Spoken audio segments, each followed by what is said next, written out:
Elcaná, El-Rai. El-Caná é o mesmo Koné, que é Deus zeloso. Então isso é interessante porque o que você percebe? Que todas essas referências ligadas a Deus têm a ver com a relação que Deus tem com o povo da aliança, no caso aí Israel. Exato. Então Deus é ciumento, no sentido positivo da palavra. Então Deus é um Deus zeloso, de modo que qualquer coisa que envolva a relação de ruptura, né, ou de traição, afastamento dele, é altamente criticado. Então a gente vê essa ênfase extremamente que Deus é pessoal, não é energia, não é uma força, não é algo que você possa mexer, não possa controlar, e essa relação ela é íntima. Por isso que, por exemplo, Isaías 54, Deus vai dizer para Israel: ouve, ó Israel, o Senhor teu Deus é o teu marido. Então essa relação de conexão, de intimidade é extremamente significativa, e aí aparece, inclusive quando Deus dá uma bronca, porque fique sabendo que eu sou um Deus zeloso, nesse sentido, alguém que valoriza demais a relação, já que vocês são o meu tesouro pessoal, e consequentemente essa relação ela é solicitada com base nisso, né? Então é muito interessante, muito significativo, né, esse tipo de postura, e esse mesmo tipo de ideia vai também chegar no Novo Testamento, né? E tem uma Por isso que a igreja é a noiva de Cristo. É a noiva de Cristo. Na verdade, o Novo Testamento é uma continuidade do Antigo. É interpessoal, né? O negócio. Tem uma das partes, eu não sei se essa é de Isaías, eu estava procurando aqui, que ele fala: eu sou o teu Baal. Ah, sim, Porque Baal também significa marido. Acho que é essa mesmo.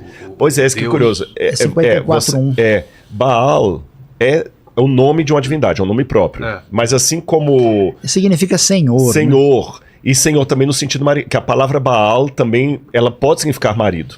No hebraico moderno, a pessoa fala: esse aqui é meu Baal. Meu Baal, meu marido. Só que o fato de Deus falar, eu estava procurando, você pode até confirmar aí. Quando ele fala assim: eu sou o teu Baal, isso é forte porque realmente Deus assume aquela postura de um homem apaixonado, mas não possessivo. Porque ele permite que você vá embora, ele não te obriga a ficar com ele, mas ele sofre. E aí que vem aquele paradoxo daquela divindade, que é um grande mistério, aquela divindade que, enfim, em essência não precisa de nada, em nada, porque ele é essencial, não tem nada que você possa acrescentar a Deus, melhorá-lo, ele é tudo. Mas ao mesmo tempo, ele sente a nossa falta, ele sofre a nossa ausência, ele sofre com a nossa rejeição. Deus é um ser inatingível, mas ele assume um ponto vulnerável quando ele pode ser rejeitado. Então você vê os apelos de Deus no Antigo Testamento ali, e no Novo também, quando eu falo da igreja, é um apelo muito assim de: amada minha, por que você me abandonou? Venha pra cá e eu te dei tudo. Sabe aquele...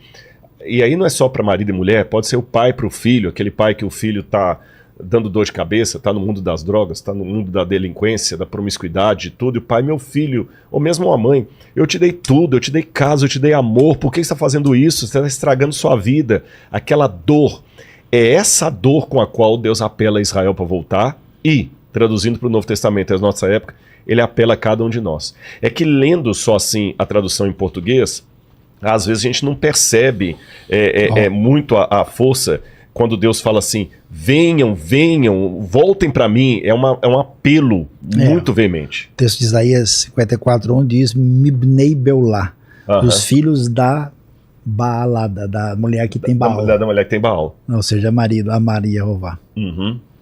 Então você vê, é um Deus que apela mesmo, sabe? É isso que tá. Deus está mais interessado em salvar o seu filho do que uma mãe de tirar um filho de uma casa pegando fogo. É Isaías 49:15. Pode uma mãe se esquecer do seu filho que ainda mama, mesmo que ela venha se esquecer, eu não me esquecerei de ti, diz o Senhor. Então essa dimensão, pessoal, por isso, Vilela, a coisa mais significativa é que existe um negócio na teologia que é: creio para que possa entender. Como o discurso da palavra divina não é uma coisa que se reduz ao raciocínio limitado humano, enquanto a pessoa não tem um toque de Deus, alguma coisa que abre o seu... É como alguém que não consegue escutar e de repente começa a escutar os sons, né? Alguém já disse uma frase interessante, né? Que a pessoa que não consegue ter qualquer perspectiva de fé é como que fica vendo alguém que tem fé, é como um indivíduo que não escuta nada vendo alguém tocando violino e dançando. Porque o cara está fazendo isso? Loucura, né? Não faz sentido. Então essa dimensão abre o entendimento para você enxergar a realidade fora das 4 linhas na qual você se colocou e você acha que pode explicar o universo e a vida a partir daí. E por isso essa relação que a Bíblia apresenta é profundamente pessoal. Até essa ideia de revelação de nome, né? É uma ideia de intimidade. Eu quero saber quem eu sou mesmo? Deixa eu mostrar aqui o meu RG para você. Então esse elemento, e aí tem as várias características, né? Do Deus que ama, o Deus que preocupa, o Deus que fica bravo. Porque você só fica bravo de verdade com quem você valoriza. E o Raí, o Deus que tudo vê. Exatamente, o Deus que tudo vê. Isso aparece... Em que sentido que ele é usado? Na história de Agar. Ah, é? Que ele Beer, escuta o choro da criança. Então, olha que coisa maluca isso. Agar é mulher, escrava e egípcia. E ela entra na história complicada. Deus tem uma promessa e uma aliança que envolve Abraão e Sara. Aí eles têm a Agar como uma serva lá, e aí a Sara perde a paciência e fala, Deus tem me impedido de ter filho, então é o seguinte, vai e deita com Agar aí e resolve esse negócio. E ela tem isso e nasce o filho, que é o Ismael. E aparece com destaque em Gênesis capítulo 16 e depois no capítulo 20. Quando a coisa, né, o pau quebra lá, a coisa fica difícil e Agar é mandada embora e vai sozinha depois que nasce o Isaac, começa a haver um desentendimento e a Agar diz, a Sara vai dizer, olha, ele não vai ficar com o meu, não vai compartilhar com o meu filho aqui, e a Agar é expulsa de maneira complicada, ela vai para o deserto. E aí ela vê o filho chorando e ela acha que ele vai morrer. E aí o anjo de Deus aparece, é uma coisa impressionante. A primeira vez que você tem uma teofania, uma manifestação direta de Deus no Antigo Testamento é para uma mulher egípcia escrava. Nossa. É doideira. E aí Deus diz, ele vai ser chamado Ismael, o filho chamado Ismael, porque ele é ouvido da parte de Deus. Apesar de Agar ter entrado numa roubada nessa história, porque ela entrou no meio do casal lá e agora ela está pagando o pato, né? Quase pagando o camelo, do jeito que o negócio está complicado ali. Deus faz uma promessa favorável para o Ismael. E aí, quando ela tem a manifestação, a presença do anjo de Deus ali, que esse anjo é o próprio Deus. Isso é importante. Aí ela diz, Beer la Roi, né? E que é o nome do poço que recebeu esse nome. E aí ela diz, será que teria eu visto aquele que me vê? Então, nesse sentido, né, que tipo, porque num certo sentido, ninguém pode ver a Deus na sua plenitude. Moisés tentou, e Deus diz, não dá, você vai virar farinha, né? Mas no outro sentido, várias pessoas viram, e a primeira é fascinante, é Agar.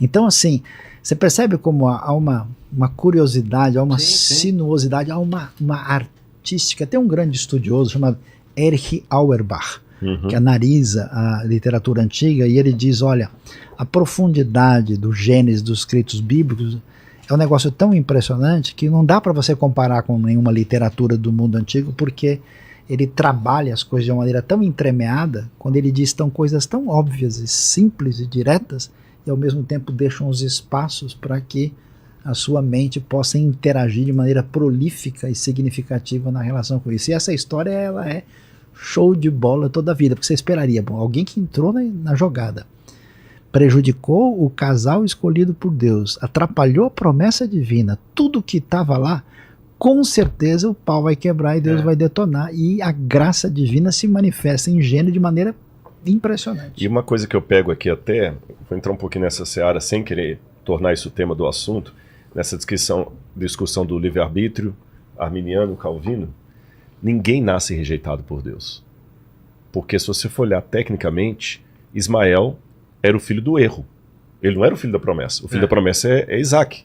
Ele é o filho do erro, de uma relação sexual que Deus não desejou. E mesmo essa criança que nasce da relação sexual que Deus não desejou, Deus escuta o choro do menino. E de maneira especial. E de maneira especial. E dá uma bênção depois para Ismael também, que Ismael tem uma bênção sobre ele também, apesar de ele ter seguido lá. E depois você vai ver até que os ismaelitas vão ser usados por Deus. Então isso é muito lindo na história, como é que Deus entra nas questões humanas. E aí tem um detalhe curioso, que era para a gente ter mencionado isso no início e nós não falamos, não sei se ficou claro. Não só na mentalidade bíblica, mas na mentalidade do Antigo Oriente Próximo, nome e pessoa são sinônimos perfeitos. Tanto é que uma expressão idiomática que aparece no Egito, como eu falei do Ren ali, quando você quer apagar mesmo uma pessoa, da morte eterna para uma pessoa, você apaga o nome dela. Nossa. Você apaga o nome dela e não pronuncia mais. É uma forma de você matar ela para sempre. Matar para sempre. Porque no Egito funcionava assim. Eu estou falando do Egito porque Moisés, que vai ser o primeiro autor da Bíblia, ele vai vir do ambiente egípcio. Então, Sim. é aquele negócio. Se o camarada vem do Rio Grande do Sul para escrever a Bíblia, ele vai escrever com muita expressão gaúchesca e tudo mais. É nesse sentido. Porque Deus não ficou ditando a Bíblia para Moisés assim para evitar todo o sotaque. Fala aqui, Moisés, põe uma vírgula aqui, Moisés. Não. Moisés expressou do jeito que ele estava acostumado. Por exemplo, eu sou mineiro, eu vou falar de ferpa. Mas mesmo que o mais correto seja a farpa. Ah, tá. Ferpa é farpa, tá. Pode lá ter esse regionalismo. A gente em Minas fala ferpa, não fala farpa. Então, se Moisés viesse de Minas Gerais, ele ia falar ferpa. Se ele viesse talvez de São Paulo, ele ia falar farpa. É nesse sentido que eu quero dizer. Então, no mundo egípcio, quando você morria, por exemplo, o deus Anubis, ele vinha até a sua múmia ali e tinha que ter uma coisa muito importante para o deus Anubis saber quem é você. A máscara mortuária e o cartucho com o seu nome. Tanto é que quando foi morto o faraó monoteísta do Egito, né, que era Akhenaton, lá no Cairo, tem a múmia, o sarcófago da múmia dele, e o cartucho tá apagado. Cartucho é aquele círculozinho. Acabar com a memória dele. Sei. Apagava. Caramba. Por quê? Sacerdote. Porque se você apaga o nome da pessoa, Anubis não sabe quem é, ele vai ficar morto para sempre, ele não vai ressuscitar no mundo de Osíris. Entendi. E você tem que apagar tudo que é o nome dele. Então, por exemplo, a Hatshepsut, quando ela morre e o Tutmosis III assume o poder, ele apaga o nome dela de tudo enquanto cartucho. E você vê apagado mesmo, você vê o cartucho foi riscado. A Ramsés III também, que a mulher dele tramou a morte dele no harém, ele também manda apagar o nome dela todo. E os inimigos dele, ele nem chama pelo nome, ele fala assim, maldito seja Metsu-Ra. Metsu-Ra significa aquele que Ra odeia. Nenhum pai vai colocar o nome do filho de aquele que o pai odeia. Então apagava o nome. E você vai ver no Antigo Testamento a expressão sobre os ímpios, apaga-lhes o nome e não mais existem. E Moisés também, no momento de intercessão para o povo, falou assim, perdoa o pecado desse povo, senão o senhor risca, quita o meu nome do livro, quer dizer, me dá morte eterna. Do livro da vida. Ou seja, me dá morte eterna. Estou dando esses exemplos. É curioso porque eu conheci Parece no Apocalipse. um mexicano e ele me contou, porque eu perguntei para eles por que eles celebram a morte, porque tem o dia da morte, todo mundo sai lá e lembra os antepassados. Ele falou que é uma forma deles não morrerem, né? Enquanto alguém... Porque eles falam que eles acreditam que lá no México que eles passam por 3 mortes, né? Uhum. A primeira morte é a primeira vez que você se dá conta que você vai morrer. E esse tem uma coisa profunda. Eu lembro exatamente quando eu percebi que era ainda criança. Eu falei, putz, eu vou morrer um dia. Essa é a primeira morte. A segunda morte é a morte física mesmo. Dito. E a terceira morte é quando a última pessoa esquece de você. Esquecimento. É por isso que eles trabalham tanto em lembrar os antepassados, porque eles acreditam que enquanto tem alguém lembrando de você, você está vivo de alguma forma. Se bem que no caso do México pode ser uma coincidência. Não estou dizendo que tem uma ligação Eu só estou falando que é legal essa ideia de não apagar da história, de alguma pessoa no futuro ter a tua foto, lembrar de você, falar sobre você. É verdade. Eu só Deus descrito como Deus de Abraão, de Isaac e de Jacó. É Deus dos antepassados. Porque o Fraser, todo enquanto era semelhança, James Fraser falava que tinha correspondência, né? Hoje a gente pensa que não, mas realmente é uma curiosidade isso aí. E naquele tempo lá, então assim, a ideia que eu estou dando com esses exemplos é que nome e pessoa eram sinônimos perfeitos. Entendi. Então é isso, pessoal, esse foi mais um vídeo do nosso canal. Se você gostou, curta, compartilha, se inscreva no canal e até o próximo vídeo. Um abraço, fui!